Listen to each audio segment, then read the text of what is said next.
Previously in U.S. history, we looked at Reconstruction and our nation's rebirth of freedom. In this session, we look at the era that overlaps and follows Reconstruction.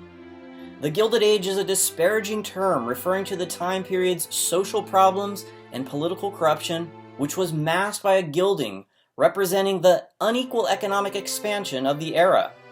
Just as we saw the rebirth of freedom in the Reconstruction era, here freedom is defined through America's Industrial Revolution, the freedom of industrialists, the laborers, and those who moved westward. Now, from 1870 to 1890, here's the Gilded Age. In the Second Industrial Revolution, the United States goes through a massive economic growth, thanks to an abundance of natural resources, a growing labor supply, and an expanding market for manufactured goods. The railroad helped make the Second Industrial Revolution possible. The growth of the railroad is thanks to private investment, land grants, and money from all levels of government. In 1883, railroad companies divided up the country into 4 time zones, still in use today. In 1886, a standard gauge allows for trains of one company to travel on any company's track. By the 1890s, there are 5 transcontinental lines, the first being completed in 1869. These tracks transport resources from the west back to the east and manufactured goods from the east back to the west. In this time period, we have the rise of industrialists, considered by some to be captains of industry and robber barons by others. There's Andrew Carnegie in the steel industry, John D. Rockefeller in the oil industry. While men like Carnegie and Rockefeller make a lot of money, the economic growth was uneven. Skilled workers in some industry earned high wages, while economic insecurity remained the way of life for a portion of the industrial labor force. The term the Gilded Age was established by historians in the 1920s to refer to the years after the Civil War. Those years have no official start or end dates. Some historians argue it starts in 1865, while others say 1873. Some say it ends in 1896, or goes up until and through World War I. The term comes from a book title published in 1873 and written by Mark Twain and Charles Dudley Warner. The book was a satire on the times. According to the book, the era's slogan was, "Get rich, dishonestly if we can, honestly if we must." The question of labor in the years following the abolition of slavery was dramatically illustrated in 1877 with the Great Railroad Strike. The strike paralyzed rail traffic. Militia units attempt to get workers to do their job, but in Pittsburgh, 20 people are killed, and workers respond by burning the city's railroad yards. The military is brought in to put the strike down by force. In the same year, the troops are removed from the Reconstruction of the South. In Reconstruction's final year, troops are sent north to maintain order. The strike reveals solidarity among workers and the ties between industrialists and the Republican Party. In the aftermath of the strike, armories are constructed in major cities to prevent another moment of unrest among workers. In 1886, the Haymarket Affair, or riot, would paint labor as dangerous and un-American, a force prone to violence and controlled by foreign-born radicals. The 1880s would see a new wave of labor organizing.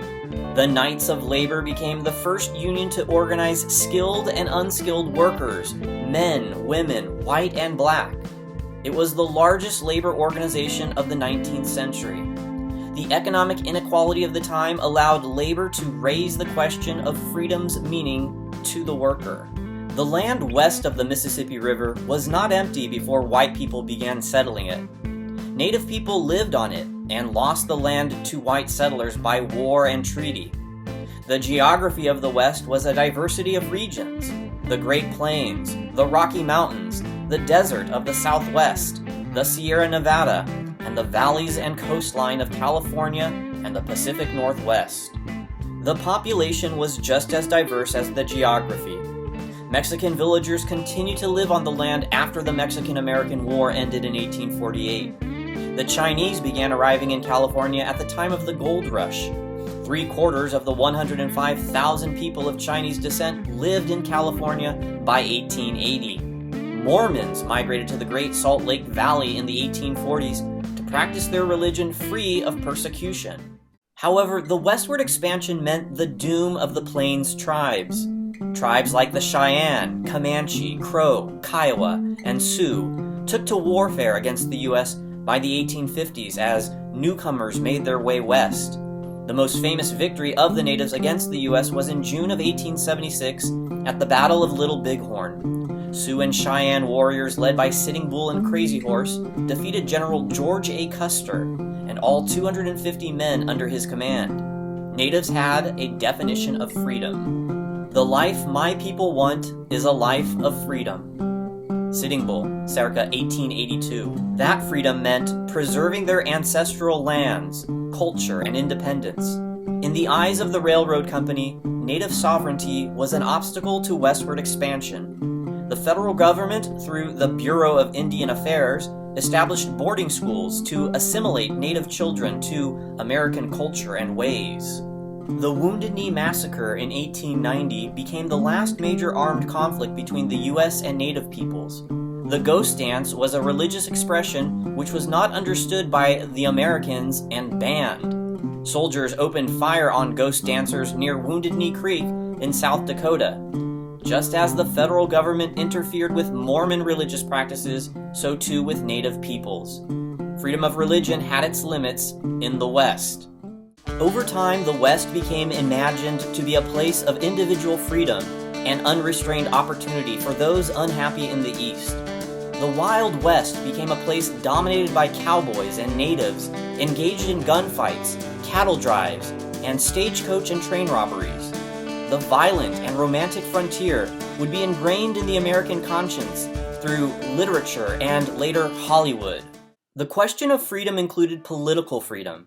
It was political freedom in relation to the growth of corporate power. Politicians at all levels of government seemed influenced by corporations. Corrupt political machines dominated politics as well. However, the Civil War left its imprint on politics.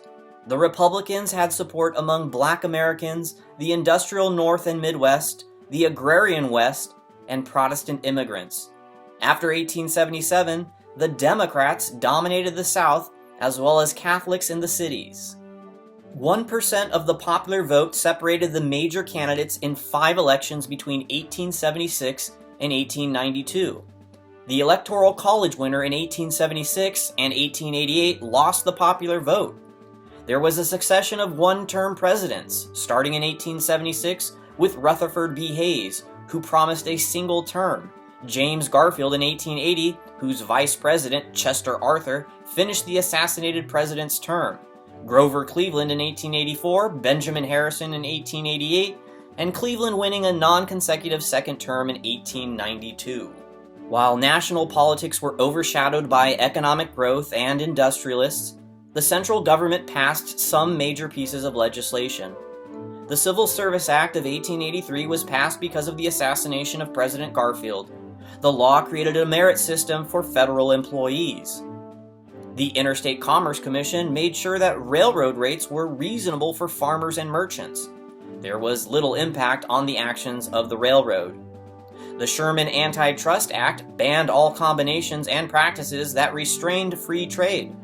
However, the courts used the law against labor unions.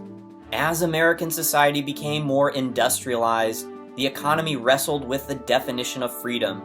The question of freedom would continue as the country moved forward, both domestically and in foreign policy. In the next session, we'll look at the last decade of the 19th century, the 1890s, and its relation to freedom.